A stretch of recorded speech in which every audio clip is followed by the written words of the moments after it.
नमस्कार दोस्तों, आप सभी का स्वागत है हमारे YouTube चैनल पे कहानी आपकी और मेरी ग्रहों की जुबानी में। इसमें आज हम लोग जो बात करेंगे वो बात करेंगे मीन लग्न के बारे में। मीन लग्न यानी कि अगर आपके पहले घर में 12 लिखा है तो आपका मीन लग्न है, और इसको उदय लग्न भी कहते हैं कि जिस समय आपका जन्म हुआ था उस समय क्या सिचुएशन थी नक्षत्रों की, और उस समय क्या सिचुएशन थी प्लैनेट्स की, उसके हिसाब से आपका लग्न डिसाइड होता है। इसको बर्थ लग्न भी कहते हैं और लग्न चार्ट यानी कि फर्स्ट चार्ट भी इसको कहा जाता है। बहुत सारे लग्न, बहुत सारे चार्ट्स होते हैं कुंडली में, उनमें से सबसे इंपॉर्टेंट जो चार्ट होता है वो आपका लग्न चार्ट माना जाता है। परंतु कई जगह पे हमने ये भी देखा है कि चंद्रमा भी लिखा हुआ हो, तो चंद्र कुंडली या लग्न कुंडली में से एक कुंडली किसी किसी जातक के साथ में काम करती है। परंतु हम लोग जो ये प्रेडिक्शन कर रहे हैं उसके अंदर में अगर ये 12 लिखा है तो ये आपका मीन लग्न के ऊपर में प्रेडिक्शन होगा, ना कि मीन राशि के ऊपर में जहां पे चंद्रमा लिखा हुआ है।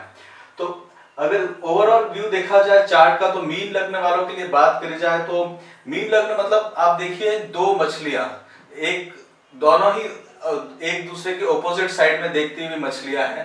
तो जैसा आप देखेंगे कि एक ये जल राशि है और दोनों ही मछलियां, दोनों डुअल नेचर रहता है, मतलब दो तरह की थिंकिंग रहती है, थॉट प्रोसेस भी थोड़े से दो तीन विचारधारा इनकी चलती रहती है। इनके लिए सलाह दी जाती है कि मंगल इनका कारक ग्रह है, मंगल, और दूसरा चंद्रमा इनका कारक ग्रह है, तो इनको सलाह लेके काम करने में ले लेनी चाहिए जिससे इनको फायदा दिखता है। दूसरा देखा जाए तो मीन लग्न मतलब ये 12th राशि है, मतलब 12वां घर है। काल पुरुष की कुंडली के अंदर में ये 12th के अंदर में आता है, और ये एकदम अंतिम छोर है, मतलब इसके अंदर में आप देखिएगा तो बहुत ही खालीपन सा, एक सूनापन सा रहता है, और आप देखिए तो आकाश के ऊपर वाली बात हो जाती है। मतलब ये एकदम खालीपन रहने के कारण क्या है कि अनेकों विचार इसके अंदर में मीन लग्न वाले जातकों के साथ में देखे जाते हैं। ये गुरु की राशि, इसलिए इसका थोड़ा प्रेडिक्शन जो है, गुरु इसके लग्न लॉर्ड होते हैं, तो गुरु लग्न लॉर्ड होने के कारण आप अगर देखेंगे तो गुरु के कारण ज्ञान जो होता है इनका बहुत बड़ा होता है। कई जनों का कहना है कि शुक्र मीन लग्न के अंदर में उच्च के होते हैं, क्योंकि काल पुरुष की कुंडली में 12वें घर में शुक्र है तो वहां के वो उच्च के होते हैं। परंतु ऐसा देखा गया है कि शुक्र जो है वो बहुत बड़े अच्छे रिजल्ट्स नहीं लेके आते हैं मीन लग्न वालों के लिए, क्योंकि गुरु और शुक्र की आपस में बनती नहीं है। और शुक्र जो है वो एक तरह से देखा जाए तो आपके तीसरे घर के और आपके 8वें घर के, यानी कि आपके 8वें घर और तीसरे घर, इन दोनों घर के प्लेनेट के अधिपता है, तो इसलिए भी बहुत ज्यादा अच्छे रिजल्ट्स इसमें नहीं देखे गए हैं। तो इसलिए शुक्र के साथ बहुत अच्छे रिजल्ट्स इस लग्न में ज्यादा हम लोगों को रिजल्ट्स नहीं मिल पाए हैं। परंतु चंद्रमा के साथ में देखा जाए तो बहुत अच्छे रिजल्ट्स आते हैं। और गुरु का लग्न होने का कारण क्या है कि पंचम स्थान में गुरु बच्चों के कारण होते हैं, चिल्ड्रन वगैरह, और बच्चों को बहुत प्यार करते हैं मीन लग्न वाले। और चंद्रमा भी यहाँ पे है तो चंद्रमा कारक ग्रह में देखे गए हैं। साथ ही साथ में अगर आपका इस महीने का चार्ट पढ़ा जाए तो गुरु के कारण है तो नॉलेज बहुत होती है। दूसरा ये भी देखा जाता है कि इनका गुप्त दान करते हुए इनको देखा गया। मीन लग्न वाले ज्यादा अपने दान को प्रसारित नहीं करते, मतलब किसी को दिखाते नहीं हैं। और कई बार मीन लग्न वाले इतने मॉडेस्ट और इतने होते हैं कि इनका दोस्त लोग इनका फायदा उठा लेते हैं, तो वो भी बहुत बार मीन लग्न वालों के साथ में देखा गया है। परंतु मीन लग्न है आपका और मंगल कारक है, तो छोटे भाई बहनों से इनको फायदा देखा जाता है, वो देखने को मिलता है मीन लग्न वालों के साथ में। अगर इसकी ओवरऑल कुंडली का चार्ट लिया जाए तो अगर आप देखेंगे तो आपके पहले घर में मंगल है। मंगल जो है एक तरह से किसी भी चीज के लिए, काम के लिए इनिशिएट करने वाले हैं इस महीने में, नवंबर के महीने में। और मंगल जो है 10 सितंबर से लेकर 13 नवंबर तक थोड़े रेट्रो चल रहे हैं, तो थोड़ा सा आपको मंगल का रेट्रो चलने के कारण थोड़ा सा गुस्सा आ सकता है।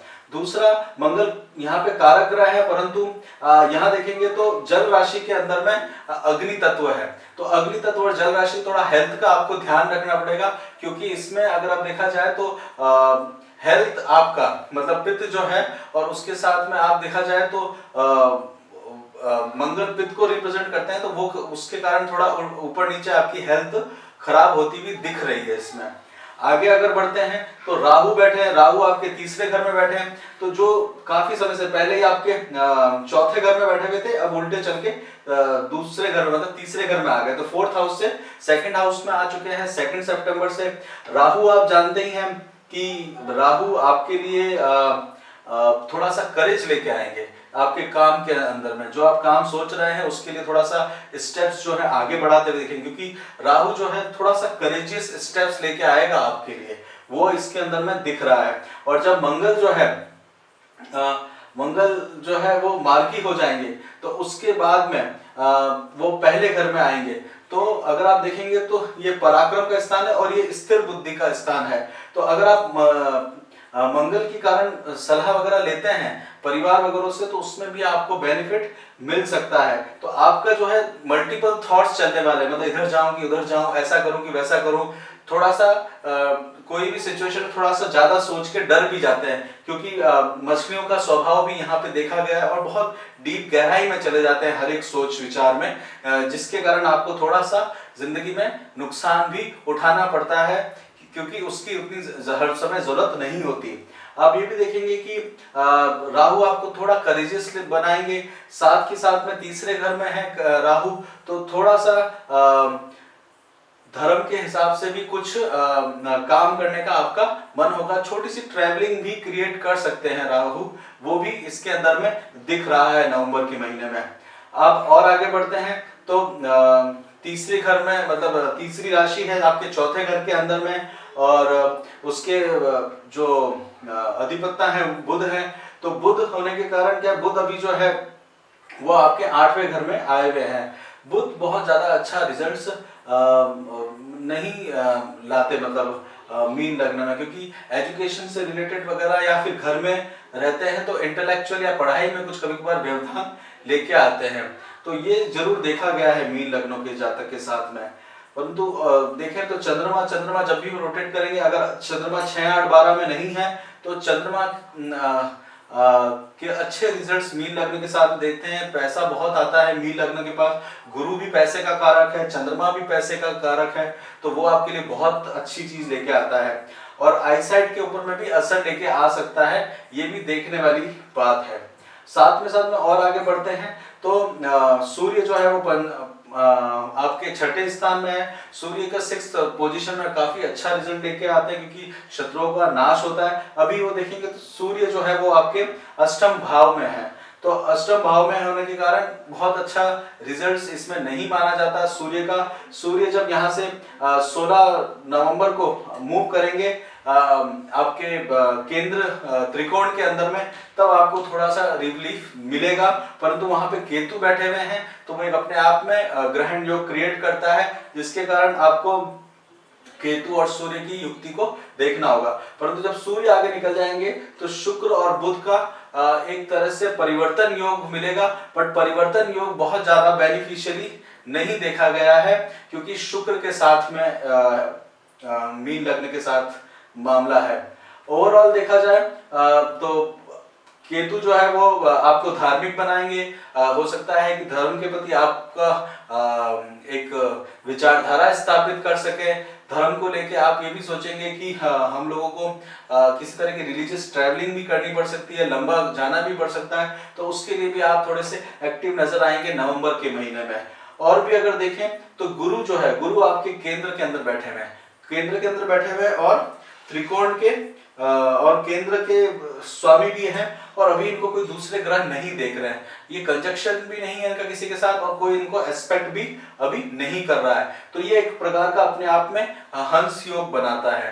हंस योग जो होता है 1000 तरह के दूसरे योगों का जो विपरीत, जो खराब योग होते हैं या कुंडली में पाप ग्रहों के द्वारा होते हैं, उनको खराब करते हैं, उसके ऊपर में ये गुरु 10th हाउस में बहुत अच्छा योग लेके आता है। साथ के साथ में देखा जाए तो गुरु फिर उसके बाद में शनि के साथ में चले जाएंगे, तो शनि के साथ में जाने पे अगर आप देखें तो आपको शनि 11वें स्थान में बैठे हैं, तो लाभेश में बैठे हैं, तो शनि लाभेश में बैठे हैं, तो शनि जो है आप देखेंगे 6ठे स्थान से लाभेश जो है छठा, 1 2 3 4 5 6, तो ये शनि जो है कर्जा कम करते हैं और स्थायी लक्ष्मी देते हुए बनेंगे। और जब गुरु और शनि साथ में मिलेंगे तो बहुत अच्छा पैसा आप कमा सकते हैं इस टाइम में, इस ट्रांजिशन को लेके ये देखने को पूरी तरह से मिल रहा है। साथ में देखा जाए तो अभी 12वें में भी आपके शनि का घर है, तो वो बहुत ज्यादा बेनिफिशियली नहीं है। तो उसके ऊपर में ये कहा जाएगा क्योंकि ये 7th हाउस से 6th है, तो वो स्पाउस की हेल्थ से रिलेटेड आपको उस समय इश्यू आएंगे। बट अभी 2 साल तक आपको शनि और गुरु की युक्ति आपको बेनिफिशियल रहेगी। तो कुल मिला के आपको कुंडली में देखा जाए तो ग्रोथ इन वर्क प्लेस में दिखेगा, क्योंकि गुरु आपका नवंबर में है, उसके बाद वो चेंज होंगे, लाभ स्टार में जाएंगे। तो और उसकी 1 2 3 4 पंचम दृष्टि परिवार में है, घर में है, वाणी में है, तो जहां बोलेंगे वो सुना जाएगा। शास्त्रों का अगर आप रेसिटेशन करते हैं तो वो आप बहुत अच्छे से कर सकेंगे। बुध भी उस समय चेंज हो जाएंगे। दूसरा, सप्तम दृष्टि आपके परिवार पर है और साथ के साथ में नौकरी के स्थान में भी गुरु की दृष्टि आई है। केतु जो है वो भी आपका मूवमेंट लेके आएंगे जॉब के हिसाब से, और राहु आपको थोड़ा करेजियस देंगे आपके करियर को लेके। कोई तरह के बड़े डिसीजंस आपको लेने हो तो उसके लिए ये बहुत बेनिफिशियल दिख रहा है।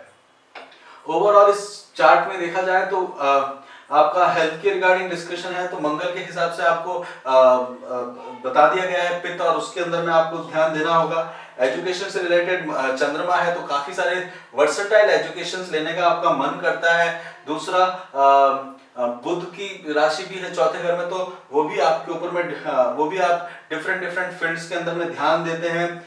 दूसरा, फैमिली से रिलेटेड जो है वो आपको 2nd हाउस में है मंगल, तो 2nd हाउस का स्वामी आपके लग्न में है, तो फैमिली से रिलेटेड भी अभी तक सब ठीक है। इन हाउस में आपको इन-लॉज के घर में आपको थोड़ा देखना पड़ेगा, क्योंकि वहां पे सूर्य सप्तम राशि 7वीं राशि में गए हुए हैं।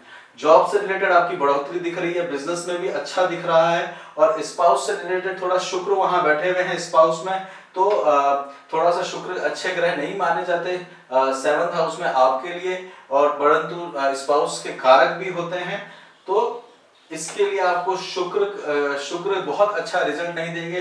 कुछ अननेसेसरी खर्चा वगैरह करा सकते हैं, परंतु साथ के साथ में पॉजिटिव देखा जाए तो आपके स्पाउस जो है वो कुछ उनका ध्यान जो है वो जो गीत संगीत या फिर नए तरह की चीजें सीखने में जाएगा, और उनका टाइम उसके अंदर में व्यतीत होता हुआ शुक्र के कारण जो भी सुख होते हैं उसमें उनका अट्रैक्शन दिखने को मिल रहा है। साथ ही साथ में अगर आप देखेंगे तो गुड डेज में आपके लिए जो है 20-21 तारीख का फायदा उठाइएगा। 23 से 29 तारीख भी ठीक रहेगा आपके लिए, उसका भी फायदा उठाइएगा। खराब दिनों में 4 तारीख जो है थोड़ा सा बीच में थोड़ा सा एक डिस्टर्बेंस आएगा, एक पर्टिकुलर नक्षत्र और ग्रह जब उसमें चंद्रमा रोटेट करेंगे तब आप थोड़ी सी टेंशन आ सकती है। 10-11 तारीख को आपको ध्यान देने की जरूरत पड़ेगी। साथ ही साथ में 13 और 15 को भी थोड़ा सा ध्यान दीजिएगा। 16 और 22 को भी अपने हेल्थ का ध्यान देने की जरूरत है। सूर्य आपकी दक्षिण मतलब कि लेफ्ट आई के ऊपर में भी असर डाल सकते हैं, क्योंकि सूर्य भी डाउन है, तो आंखों का भी ध्यान रखिएगा विशेषकर से। और अष्टम स्थान में है तो इसलिए सूर्य चंद्रमा आंखों को भी रिप्रेजेंट करते हैं, तो वो भी देखने वाली बात, इसमें ध्यान देने वाली बात कही गई है। ओवरऑल मीन लग्न में गुरु का एस्पेक्ट आपका आपके लग्नाधिपति एकदम सामने है, ये आपका घर है, और आपके लग्नेश जो है वो 9th राशि में बैठे हुए हैं। भाग्य और कर्म का साथ में मिलन होता है इसमें, तो अभी आपका भाग्य और कर्म आपको दोनों बहुत बेनिफिट देगा। केतु आपके भाग्य में है तो अचानक कुछ बेनिफिट्स आपको मिल सकते हैं एक तरह से, और लाभेश का और केंद्र का जो है परिवर्तन होगा तो वो भी एक नीचभंग राजयोग क्रिएट करेगा, जो कि आपको बहुत अच्छा बेनिफिट देता हुआ दिख रहा है। तो ये है आपका ओवरऑल नवंबर का पूरा प्रेडिक्शन। इस महीने का फायदा उठाइए, क्योंकि आज अगर आप इसका फायदा उठाते हैं तो कल आपके लिए और एडिशन होगा, और अगर इसका फायदा नहीं उठाते तो या इसमें कुछ आपसे कुछ गलतियां हो जाती हैं तो वो सब्ट्रैक्शन भी होता है, क्योंकि ये पूरा ओवरऑल एस्ट्रोलॉजी जो है वो मैथमेटिक्स से रिलेटेड है। ये आपकी लाइफ में एक दिन एडिशन और सब्ट्रैक्शन ही लेके आता है। जो आप आज करते हैं उससे आपका कल जो है वो निर्माण किया जाता है। इसी के साथ में आप सभी लोगों का बहुत बहुत धन्यवाद, आप सबके संस्कारों को बहुत बहुत धन्यवाद जो आप इस तरह की नॉलेज से एसोसिएटेड हैं, इस तरह के चैनल्स आप लोग देखते हैं और इसको प्रमोट करते हैं, क्योंकि यहाँ तक पहुँचना भी कुछ आपके पुण्य कर्म ही होते हैं कि जो आप इस तरह की साइंस के ऊपर में अपना अट्रैक्शन लेके आते हैं। इसलिए आप सभी लोगों को बहुत बहुत धन्यवाद। कृपया अगर आपको ये वीडियो अच्छा लगा हो तो इसे शेयर करिए, लाइक करिए और इसको सब्सक्राइब भी करिए, और साथ के साथ में कुछ सजेशन हो तो जरूर हमें दीजिएगा, जिसके कारण हम इसके अंदर में और इम्प्रूवमेंट ला सकें। धन्यवाद।